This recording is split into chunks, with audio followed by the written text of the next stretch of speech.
So we're entered into a new season of WWE for Raw and SmackDown. The divisions have all been shaken up. The roster moves have been done. Today on the show, I want to talk about some of the issues that we have surrounding the women's division and really what's wrong with it today. Let's get into that right now. We've seen Charlotte Flair make her way over to SmackDown. We've seen Becky Lynch head over to Raw. They did the title swap and exchange over the past week. But I want to talk today about that, the situation that's been going on around Charlotte Flair, that main event segment on SmackDown, and really as a whole, how the women's division really has a bit of a problem. We saw Sasha Banks, Sonya Deville, Charlotte Flair, Becky Lynch all in the ring, schmozzing it up on SmackDown to do the title exchange. With that, I thought that that was a very poor piece of booking and piece of business. Personally, just my opinion, I thought that it didn't go over very well. I thought that it was just kind of whatever. You could have done something to have a match. You could have done a fatal four-way at Crown Jewel, have a mega champion, double title champion, or you could have unveiled new women's titles. You could have had brand new rebranded Raw SmackDown titles to have the WWE Women's Championship, the WWE Universal Women's Championship, something like that. And maybe even just presented them to Becky and Charlotte as the current reigning champions and then be done with it. There's so many things that they could have done to make that SmackDown segment better. All the reports online from Fightful Select to Wrestle Talk and more have all reported on the backstage issues and backstage heat going on with Charlotte Flair. The conversation around Charlotte has just been that she's difficult to work with. People are happy that Becky is over on Raw to work with the rest of the women's roster there, and that people are not excited to have Charlotte. That's the rumor and speculation online though. And all of the articles and all the news coming out right now is stating how Charlotte is difficult to work with, that she's just more concerned about putting herself over at the very top as being that big giant star. To be frank, there's not too much wrong with that, is there? Unless it means that it's at the detriment of not helping out other people. Putting that aside, I don't agree or disagree really, that I'm kind of indifferent to all of it when it comes to like, ooh, is Charlotte, not putting over other people in the division? I think that would be terrible if that's true, but nobody knows for sure because we don't work there and we don't know what's going on for real. But what we can do is look at WWE's product as a whole and how they have managed the women's division over the last couple of years. Over the last few years, we've only seen a couple of women really kind of rise to the top. We've seen sometimes where they've tried to get newer stars out there to try and do something with them, but they ultimately don't go in that direction. And the problem I see right now at the very top of the women's division is that you really only have Becky and Charlotte, and then you only have Bianca, Sasha, currently in the roster that are fighting it out for that main event spot as champion on the respective brands. And everybody else across both divisions is just doing whatever. Bayley, I've definitely put in that conversation as being at the top, but she's out on injury right now, so we have to put her aside, but she is definitely one of those top players. And I think that so much more can be done and should be done because you run into this problem with WWE as a whole with how they book, and they only focus on those top 2 to 4 stars at the very, very top. What happens when you get into a position and you're basically back yourself into a corner like you are right now when it comes to the supposed issues around Charlotte over on SmackDown, holding people down, not wanting to give up the title, whatever the case may be. But the problem is that nobody else gets built up, so that what if Charlotte's contract ends and, she goes to AEW or doesn't wrestle? What happens when Sasha Banks is only here for a short-term stint and is in and out, and so it's just kind of nice to see her, but then she's gone again? What happens if Becky Lynch is here for maybe a year and then is gone again? What happens when those giant stars that you're working so hard to get them to the very, very top of the mountain, but then what if the fans sour on it? What if the fans just get bored? The fans get tired of just seeing Charlotte at the top of the mountain with the title and getting bored that, well, what's the point of having anybody else or rooting for anybody else that might come up? Maybe it's Naomi, maybe it's Nikki Ash, maybe it's Rhea Ripley, who knows?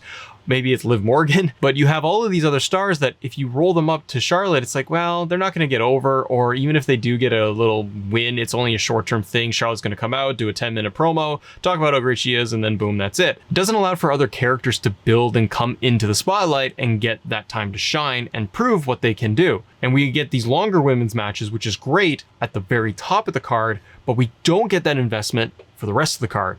That's kind of the bigger problem here, in my opinion. The WWE Women's Tag Team division is gone. Rhea Ripley and Nikki Ash are still the tag champs, and who are they fighting? They've split up every other conceivable team, mashed together team of women, and they're gone. It's all been diluted. It's over. But these two are holding on to these tag titles that have never been built up properly, have never been given time to shine, who only go up against stars that are just kind of put together, that have nothing to do, and it doesn't really matter. It's their equivalent of a mid-card title for the women, and it's terrible because it's not doing anybody any favors. If you had actual women's tag teams in there, great. Push that, build that into your undercard, because it gives way more women time to shine. It gives them more opportunity to have good matches and put on good performances. But then they get just stuck in here, and it doesn't really matter because there's no consequence, and they don't roll up into the division to do anything at the next level. They can't really get themselves over. You get a star like Rhea Ripley who comes over and goes from NXT to main roster, gets into title feuds, and just push down the card. And we don't get to experience what she's fully capable of, and fans enjoy her, get behind her, but they can't get more invested. Nikki Ash is somebody similar where I'm like, the superhero gimmick is for kids. It's not for guys like me, but the way they wrote it and wrote that story, they had her win the title and they super shot it with the Money in the Bank win and then lost it again. Like, you did the story backwards. You did it a disservice because you could have built her for 6 months trying to get to the top, to overcome the odds, overcome these giant obstacles to eventually get to a title. And they didn't do that. Naomi, Sonya Deville right now. Good storyline. Sonya Deville, I really enjoy her character work. Naomi is somebody that could do way more. Make her heel. There's options there. You could roll her up in the division. But what I think is missing too is that you're missing that mid-card title, real mid-card title on the women's side. Let's talk about a mid-card title in just a minute. But let's take a look further at like the King of the Ring. You had the Women's King of the Ring tournament, the Queen's Crown tournament, culminates at Saudi Arabia, and Zelina Vega ends up winning that match and is crowned Queen of the Ring. She's on Raw right now. She's got the scepter. So basically, we've put Zelina Vega with a new gimmick, the Queen's gimmick. She's got the accent, and she's going to do that.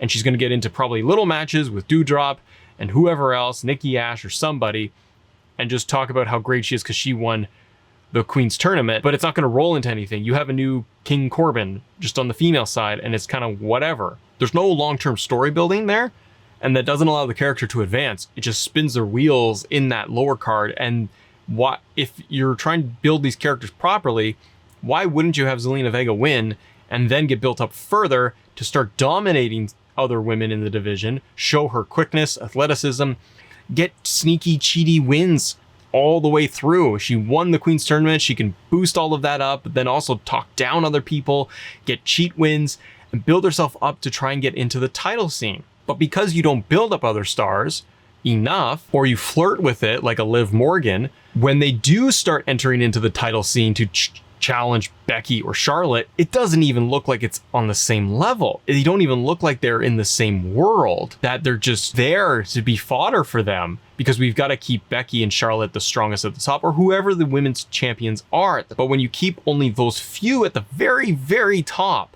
it doesn't allow for the rest to breathe and for the rest to have consequence or meaning, in my opinion.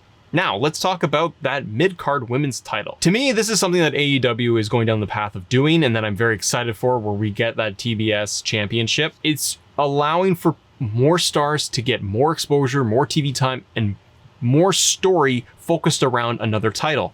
What I would love WWE to do is to actually present a mid-card intercontinental women's title or whatever the equivalent would be, but something. Or to make everybody happy, why not have the Raw and SmackDown women's championships be that mid-card title? Then you don't really run into big issues of the colored brand titles. Keep those champions on that brand if you do a draft. They have to stay there on their respective brands because they are the branded champions. And then introduce the WWE and Universal Women's Championships at the very, very top of the mountain. That's what they've done now with Roman Reigns being the Universal title. It is associated with SmackDown, but it's not the red and blue title anymore, I feel like that one has gone to a new level because of where Roman has actually pushed it up. And it is bigger than the WWE Championship. It just is. But WWE can have their cake and eat it too if you move those red and blue titles just down a notch and let other stars get their hands on it, and you can keep a universal title at the very top, maybe one unified champion, I don't know. But you do need, in my opinion, you need a mid-card women's championship for people to fight over, not a mid-card tag team title that has no meaning. You have so many women across both brands, and when you only give them 3-minute matches with roll-ups, it doesn't help anybody. It's 50-50 booking. It doesn't put anybody over. No one advances. And you do brand refreshes where you get Zelina Vega, Liv Morgan, and Carmella moving from SmackDown together to Raw together to just basically be in the exact same feuds again. What's the point? But all of that for what Matt is saying here, and let me know in the comments below what you think. But having said all of that, doesn't change the fact that WWE's booking is still the biggest issue with all of this, because all of the women are talented. They can all put on great matches. They can all do their thing, play their roles, play their parts, and put on great showcases. You just aren't doing enough from a creative standpoint to allow that to actually take off. And what happens when big stars at the very top of the mountain like Charlotte are not there, or you can't rely on them anymore for various reasons, or Becky is not around or whatever, but if you don't have those big mega stars at the top because it's not working right now, you haven't built anybody else up to be able to take those spots, or won't matter as much anymore. We have gone from having the horsewomen there with Stephanie McMahon out, that touting the women's divisions and getting women's wrestling front and center and doing a giant push for that, to feeling like we are rolling all the way back again, where we're getting just 3-minute matches on Raw and SmackDown, and they don't matter. And these women are going out there to do whatever they can in 3 minutes, and it's just kind of meh. It's just kind of there, and it's not what we want. You tell me in the comments below, what do you want to see from the women's divisions when it comes to WWE, and what do you think could be done to fix it? If you enjoyed this episode, do me a favor and check out this one right here, because we've got WWE 2K22 content, and we've got more wrestling content for you here on the show. Thanks for watching, everybody. See you on the next episode.